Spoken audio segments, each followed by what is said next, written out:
When winter takes hold here in Canada, we don't just batten down the hatches and stay inside. We like to get out and enjoy the winter. And in order to do that, you have to dress properly.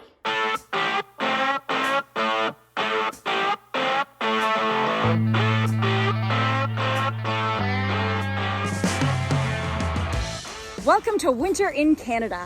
Yeah, a lot of people ask us actually what it's like here and how we survive a winter here in Canada. So we're going to show you. The first thing about surviving winter here in Canada is that you have to dress for it when you head outside. Definitely, it's really important to layer up and make sure that you have the right clothing because, temperatures fluctuate here. So you have to be able to adapt and change with the weather. So we have all kinds of different clothes that we have for different types of weather, whether it's snowing, whether it's freezing rain, whether it's just a nice balmy day of 5 degrees Celsius, or whether it is usually what we get around here in Ontario on a very cold day is minus 20.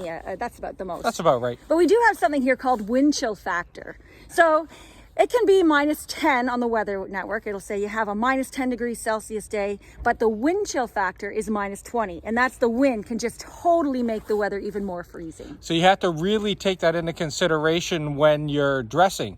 That's why I like to have at least a couple layers, one that actually breaks the wind and one that keeps the warmth in.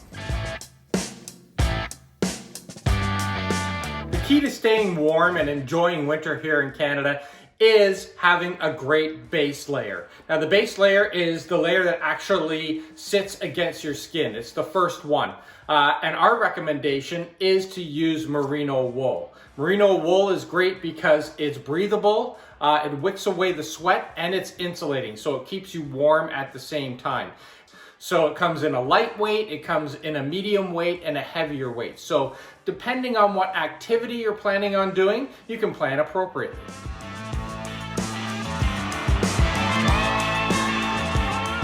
The kids are out tobogganing on the hill. That is such a Canadian tradition.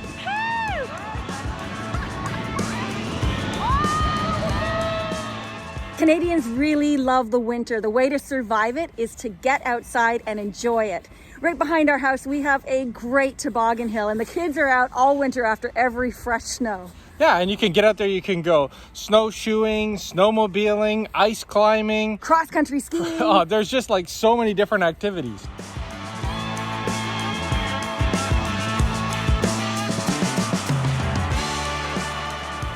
So for most situations here in Canada, you can probably get away with a base layer and then your heavier outer layer. But when it gets really cold, like around minus 20 or anything like that, you're going to want to add an additional layer. And that goes in between your outer layer and your base layer, which is the mid layer. And for that, we suggest using Polartec fleece. These are from a Canadian company called Mountain Equipment Co-op. But what's important about these is that fleece does actually breathe as well, but really keeps you warm. And when you're looking for a fleece layer, I would recommend look for something that has zippers on the sides, down the legs, so that you can actually, if you do start to sweat, you can open those up and it will continue to keep your body breathing and keep it at the right temperature. My mid layer personally usually consists of this Arc'teryx mid layer here. It's nice and warm. It's also Polartec fleece, but of a little lighter weight because I'm usually doing quite a bit of activity. So I would say gauge your mid layer based on what kind of activity you're doing. If you're just going out for a stroll in super cold weather, then go for something heavier. But if you're doing something like ice climbing or snowshoeing or something like that, then you're going to want to have something that's a little bit more lightweight.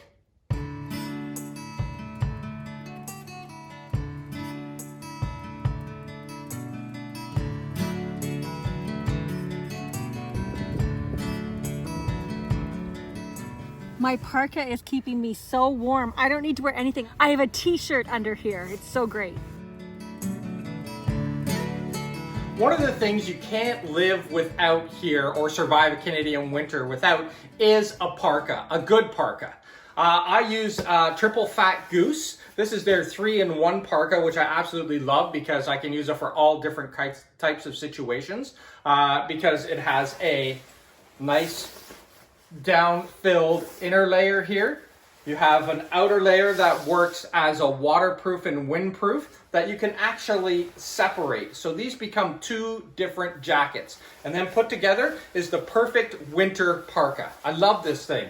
It's fantastic. It keeps me warm. I don't have to wear too much underneath, and it's not too bulky. Even though this is definitely fashionable, you want it to be functional as well. For example, Deb really loves her triple fat Goose parka because it's fashionable. It has a belt, but it's still built for technical.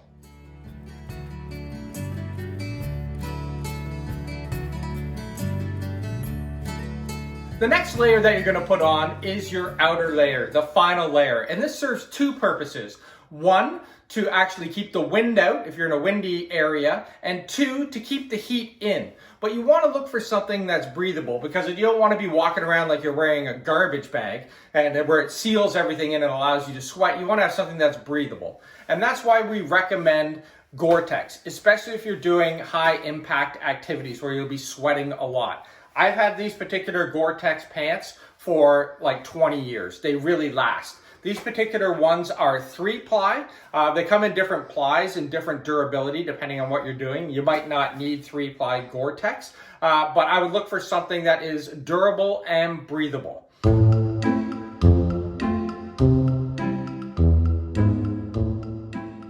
As I was saying about the fleece layer, it's important to have the zippers. It's just as important to have that in your outer layer as well, so that you can regulate your temperature. These particular ones have a full zipper that goes all the way down the side, so I can open it up and there you go. I can continue to breathe. So if I'm, walking or hiking up in with the polar bears, or if I'm, say, hiking in Ontario where it's minus 25 outside and I'm pulling a sled like we did in an expedition, then I can actually open these up, vent out, and it actually regulates my temperature, which is super important because regulating your temperature is the key to staying warm in the Canadian winter.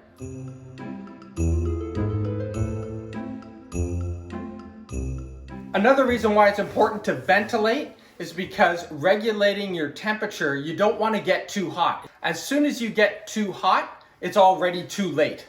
You're already going to start sweating and you're going to start to get cold. So the key is to anticipate your heat level.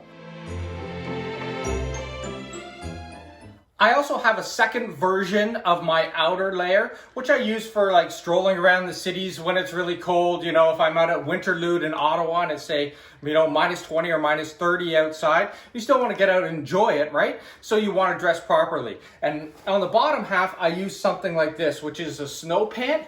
So inside it has down inside as well as an outer layer like this to keep the wind out.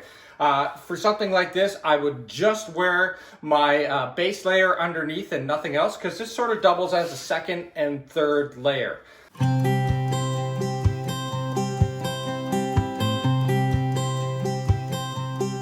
What most people tend to forget or not pay enough attention to is your extremities. Your hands and feet are going to get colder faster than any other part of your body, and your head is actually the place that regulates the most of your temperatures. So you want to choose the proper hat. By keeping heat in and releasing it at the right times, you're going to be able to regulate your temperature even better than just opening the vents on those jackets. Now I have 3 different types of hats. Of course, you're going to notice that here we have a lot of different clothes and a lot of different layers for a lot of different reasons. I have a very light hat like this, which is actually I just put on to do any sort of physical activity where it really allows the heat to escape out of my head but keeps my ears warm. So if I'm doing super intense activity like snowshoeing or something like that where I know I'm going to be sweating a lot, I definitely use a hat like this because it allows all the heat to escape out of it and it keeps my core nice and cool and regulated.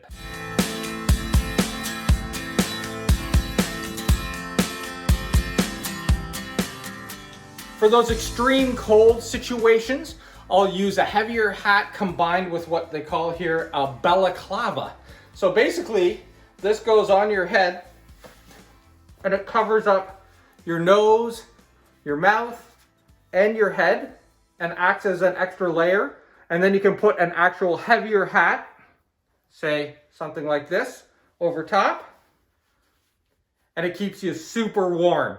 I don't recommend using this if you're doing something that is really high intense activity, but if you're doing snowmobiling or hiking up in the Arctic, this is a great way to keep your head nice and warm.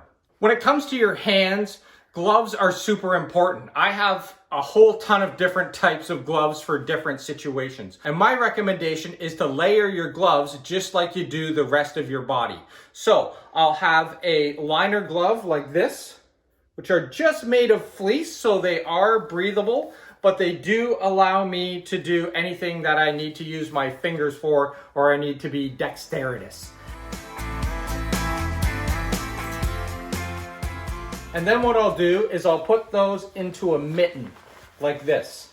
So basically, I have 2 layers. The outer wind layer that keeps it nice and warm. This is also lined, as well as a gloved liner or a fleece liner. That way, you keep your hands nice and warm.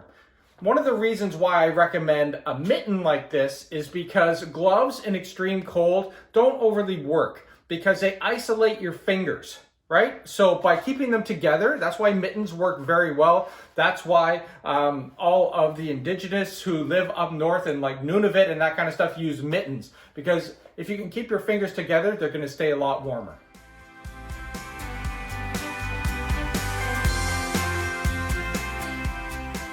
Air hockey on an ice table. What is more Canadian?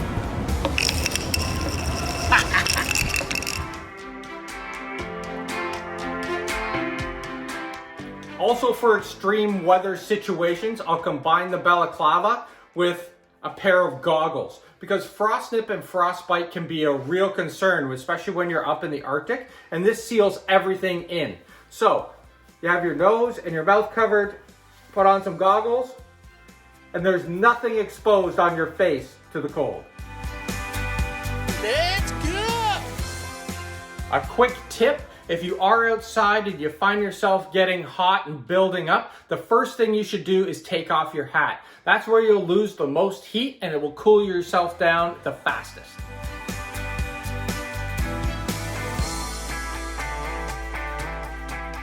And we can't forget about our feet, the other extremity that's going to get really, really cold really fast. So just like our hands, we want to layer and we want to insulate. So when you're starting off with your socks, I recommend using 2 different socks. I start off with a polypropylene sock, which is quite thin. Again, breeze and wicks the moisture away. And then I'll put a second layer over top, which will be merino wool. And then if you're looking for a boot, you want to look at something that has a thick rubber sole, as well as some insulating properties. So that way you have basically 3 layers between you and the cold ground. That will keep your feet nice and warm in those cold Canadian winters.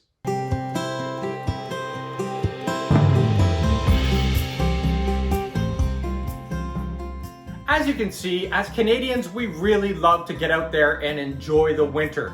And in order for us to do that, we have to dress properly. So if you follow all these tips and you layer and you get the right material and you make sure you regulate your temperature, you can have fun up here in Canada in winter as well. So that's how we survive winter in Canada. So come on up here, give it a try. You're gonna love it. Maybe skip summer and do Canada in winter. And if you enjoy our videos, make sure to subscribe to our channel and click on that bell so that you get notifications because we put new ones up each week. Happy winter!